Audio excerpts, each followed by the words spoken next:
Hi, welcome to CSR center. CSR online training Kannada ಚಾನೆಲ್ಗೆ ನಿಮ್ಮೆಲ್ಲರಿಗೂ ಸ್ವಾಗತ. ನೀವಿನ್ನ ನಮ್ಮ ಚಾನೆಲ್ ಅನ್ನ ಸಬ್ಸ್ಕ್ರೈಬ್ ಮಾಡಿಲ್ಲ ಅಂದ್ರೆ ಪ್ಲೀಸ್ ಸಬ್ಸ್ಕ್ರೈಬ್ ಮಾಡಿ ಮತ್ತು ಬೆಲ್ ಐಕನ್ ಅನ್ನ ಕ್ಲಿಕ್ ಮಾಡಿ. ನಮ್ಮ ಚಾನೆಲ್ ಅಲ್ಲಿ ಬರುವಂತಹ ಎಲ್ಲಾ ಹೊಸ ವಿಡಿಯೋಗಳನ್ನ ನೋಡೋದಕ್ಕೋಸ್ಕರ ನಮ್ಮ ಚಾನೆಲ್ ಅಲ್ಲಿ ಬರುವಂತಹ ವಿಡಿಯೋಗಳು ಇಷ್ಟ ಆದಲ್ಲಿ ಪ್ಲೀಸ್ ಲೈಕ್ ಮಾಡಿ ಮತ್ತು ಶೇರ್ ಮಾಡಿ. ಇವತ್ತು ನಾವು ನೋಡೋಣ 10ನೇ ತರಗತಿಯ ಥರ್ಡ್ ಲ್ಯಾಂಗ್ವೇಜ್ ಆದಂತಹ ಹಿಂದಿ ಪಠ್ಯ ಪುಸ್ತಕದ ಮೊದಲನೇ ಪೊಯಂ ಮಾತೃಭೂಮಿಯ ಬಗ್ಗೆ ಇವತ್ತು ನಾವು ನೋಡೋಣ. ಮಾತೃಭೂಮಿ ಅಂದಾಗ ನಮ್ಮ ಭಾರತ ದೇಶ ನಮ್ಗಿಲ್ಲಿ ನೆನಪಾಗುತ್ತೆ. ಭಗವತಿ ಚರಣ್ ವರ್ಮಾ ಅವರು ಬರೆದಿರುವಂತಹ ಮಾತೃಭೂಮಿ ಪದ್ಯವನ್ನ ಇವತ್ತು ನಾವು ನೋಡೋಣ. ನಾವಿಲ್ಲಿ ಯಾವುದೇ ಒಂದು ಪಾಠ ಅಥವಾ ಪದ್ಯವನ್ನ ನೋಡುವ ಮೊದಲು ಕವಿ ಪರಿಚಯವನ್ನ ನಾವಿಲ್ಲಿ ತಿಳ್ಕೊಬೇಕಾಗತ್ತೆ. ನಂತರ ನಾವು ಪದ್ಯ ಅಥವಾ ಪಾಠವನ್ನ ನೋಡ್ಬೇಕಾಗತ್ತೆ. ಅದೇ ರೀತಿಯಾಗಿ ಮಾತೃಭೂಮಿ ಪದ್ಯವನ್ನ ನೋಡೋದಕ್ಕೆ ಮುಂಚೆ ನಾವಿಲ್ಲಿ ಕವಿ ಭಗವತಿ ಚರಣ್ ವರ್ಮಾ ಅವರ ಬಗ್ಗೆ ನಾವಿಲ್ಲಿ ತಿಳ್ಕೊಳ್ಳೋಣ. कविता का आशय भगवती चरण वर्मा के नाम को हिंदी साहित्य में आदर के साथ लिया जाता है. प्रस्तुत कविता में कवि के देश प्रेम की झलक दिखाई देती है. वे मातृभूमि को प्रणाम करते हुए उसमें विद्यमान अपार वन संपदा खनिज संपत्ति का वर्णन करते हुए भारत के महान विभूतियों का स्मरण करते हैं. इस कविता से भारत की ಮಹಾನತಾ ಕಾ ಪರಿಚಯ ಪ್ರಾಪ್ತ ಹೋತಾ ಹೈ.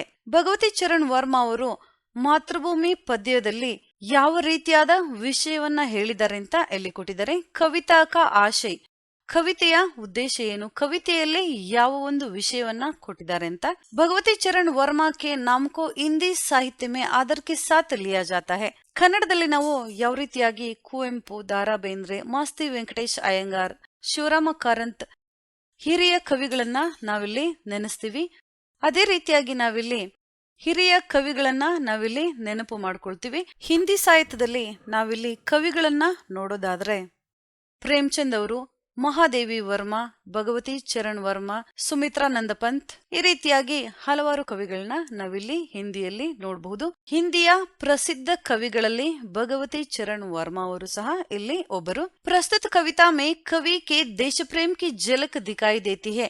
ಪ್ರಸ್ತುತ ಮಾತೃಭೂಮಿ ಪದ್ಯದಲ್ಲಿ ಕವಿಯವರು ದೇಶ ಪ್ರೇಮದ ಬಗ್ಗೆ ಹೇಳಿದ್ದಾರೆ.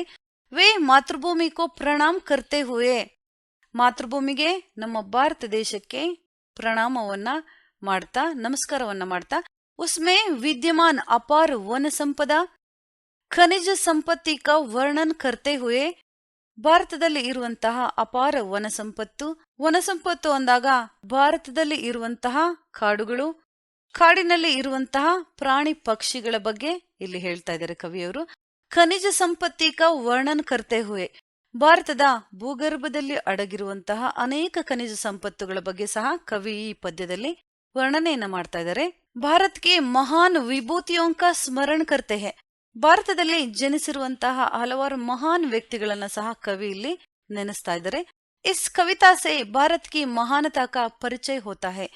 ಈ ಪದ್ಯದಲ್ಲಿ ನಾವು ಭಾರತ ದೇಶದ ಪ್ರಾಮುಖ್ಯತೆಯನ್ನ, ಭಾರತ ದೇಶ ಯಾವ ರೀತಿಯಾಗಿ ಎಲ್ಲ ವಿಷಯಗಳಿಂದ ಸಂಪದ್ಭರಿತವಾಗಿದೆ ಅಂತ ನಾವಿಲ್ಲಿ ನೋಡ್ತೀವಿ. ಕವಿ ಪರಿಚಯವನ್ನ ನಾವಿಲ್ಲಿ ನೋಡೋದಾದ್ರೆ, ಶ್ರೀ ಭಗವತಿ ಚರಣ್ ವರ್ಮಾ का जन्म 30 अगस्त 1903 को उन्नाव जिले उत्तर प्रदेश के शफीपुर गांव में हुआ था. उन्होंने इलाहाबाद से BA LLB की डिग्री प्राप्त की. उन्होंने विचार और नवजीवना नामक पत्रिकाओं का संपादन किया था. आकाशवाणी के कई केंद्रों में भी सेवा की. उनके चित्रलेखा उपन्यास पर 2 बार फिल्म निर्माण हुआ है. दूसरा उपन्यास बूले बिसर चित्र साहित्य अकादमी से पुरस्कृत है.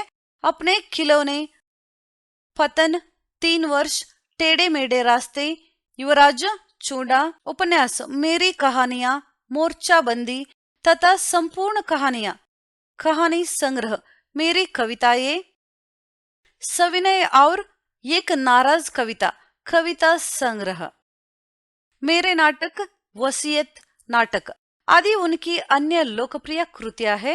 5 अक्टूबर 1981 में वर्मा जी का देहांत हुआ. ಇಲ್ಲಿ ನಾವು ಭಗವತಿ ಚರಣ್ ವರ್ಮಾ ಅವ್ರ ಬಗ್ಗೆ ನೋಡೋದಾದ್ರೆ, 30 ಆಗಸ್ಟ್ 1903ರಲ್ಲಿ ಉತ್ತರ ಪ್ರದೇಶದ ಉನ್ನಾವ್ ಜಿಲ್ಲೆಯ ಶಫೀಪುರ ಅನ್ನುವಂತಹ ಒಂದು ಹಳ್ಳಿಯಲ್ಲಿ ಅವರು ಜನ್ಮವನ್ನ ತಾಳ್ತಾರೆ. उन्होंने इलाहाबाद से BA LLB की डिग्री प्राप्त की. ಇಲಹಾಬಾದಿಂದ ಭಗವತಿ ಚರಣ್ ವರ್ಮಾ ಅವರು BA LLB ಯ ಪದವಿಯನ್ನ ತಗೋತಾರೆ. BA LLB ಯ ಪದವಿಯನ್ನ ತಗೊಂಡಿರ್ತಾರೆ. उन्होंने विचार और नवजीवन नामक पत्रिकाओं का संपादन किया. ಅಷ್ಟೇ ಅಲ್ಲದೆ BA LLB ಪದವಿಯ ನಂತರ ವಿಚಾರ್ ಮತ್ತೆ ನವಜೀವನ ಅನ್ನುವಂತಹ ಪತ್ರಿಕೆಗಳಲ್ಲೂ ಸಹ ಸಂಪಾದಕರಾಗಿ ಇವರು ಕೆಲಸವನ್ನ ಮಾಡ್ತಾರೆ. ಆಕಾಶವಾಣಿ ಕೆ ಕೈ ಕೇಂದ್ರೋ ಮೇ ಬಿ ಸೇವಾ ಕಿ. ಆಕಾಶವಾಣಿಯ ಹಲವಾರು ಕೇಂದ್ರಗಳಲ್ಲಿ ಸಹ ಇವರು ಕಾರ್ಯವನ್ನ ನಿರ್ವಹಿಸ್ತಾರೆ. ಉನ್ಕೆ ಚಿತ್ರಲೇಖ ಉಪನ್ಯಾಸ ಪರ್ 2 ಬಾರ್ ಫಿಲ್ಮ್ ನಿರ್ಮಾಣ ಹುವಾ ಹೈ. ಅವರ ಚಿತ್ರಲೇಖ ಅನ್ನುವಂತಹ ಒಂದು ಉಪನ್ಯಾಸದ ಮೇಲೆ ಚಲನಚಿತ್ರ ಸಹ ಇಲ್ಲಿ ನಿರ್ಮಾಣ ಆಗಿದೆ 2 ಬಾರಿ. ಇಲ್ಲಿ ನಾವು ಕನ್ನಡದಲ್ಲಿ ನೋಡಬಹುದು, ತ್ರಿವೇಣಿಯವರಿರಬಹುದು ಅಥವಾ ರೇಖಾ ಕಾಕಂಡಕಿಯರಿರಬಹುದು. ಈ ರೀತಿ ಹಲವಾರು ಲೇಖಕರು ಲೇಖಕಿಯರು ಬರೆದಂತಹ ಕೆಲವೊಂದು ಕಾದಂಬರಿಗಳನ್ನ ನಾವಿಲ್ಲಿ ಚಲನಚಿತ್ರಗಳ ರೂಪದಲ್ಲಿ ನಾವಿಲ್ಲಿ ನೋಡಬಹುದು. ಶರಪಂಜರ ಇರಬಹುದು, ಹೂ ಹಣ್ಣು ಇರಬಹುದು. ಈ ರೀತಿಯಾದ ಹಲವಾರು ಚಲನಚಿತ್ರಗಳನ್ನ ನಾವಿಲ್ಲಿ ನೋಡಬಹುದು, ಕಾದಂಬರಿ ಆಧಾರಿತ ಚಲನಚಿತ್ರಗಳು. ಅದೇ ರೀತಿಯಾಗಿ ಭಗವತಿ ಚರಣ್ ವರ್ಮಾ ಅವರ ಚಿತ್ರಲೇಖ ಅನ್ನುವಂತಹ ಒಂದು ಉಪನ್ಯಾಸದ ಮೇಲೆ 2 ಬಾರಿ ಚಲನಚಿತ್ರವನ್ನ ನಿರ್ಮಾಣವನ್ನ ಮಾಡಲಾಗಿದೆ. दूसरा उपन्यास ಬೂಲೆ ಬಿಸ್ರ ಚಿತ್ರ ಸಾಹಿತ್ಯ ಅಕಾಡೆಮಿ ಸೆ ಪುರಸ್ಕೃತ ಹೇ. ಅವರ ಇನ್ನೊಂದು ಉಪನ್ಯಾಸ ಬೂಲೆ ಬಿಸ್ರ ಚಿತ್ರ ಅನ್ನುವಂತಹ ಉಪನ್ಯಾಸಕ್ಕೆ ಸಾಹಿತ್ಯ ಅಕಾಡೆಮಿ ಪ್ರಶಸ್ತಿ ಸಹ ಅವರಿಗೆ ದೊರೆತಿದೆ. ಇನ್ನು ಅವರ ಹಲವಾರು ಕೃತಿಗಳ ಬಗ್ಗೆ ಇಲ್ಲಿ ಕೊಟ್ಟಿದ್ದಾರೆ. ಕಿಲೋನೆ, ಪತನ್, 3 ವರ್ಷ, ಟೇಡೆ ಮೇಡೆ ರಾಸ್ತೆ, ಯುವರಾಜ ಚೂಂಡ, ಇದು ಒಂದು ಸಹ ಉಪನ್ಯಾಸ.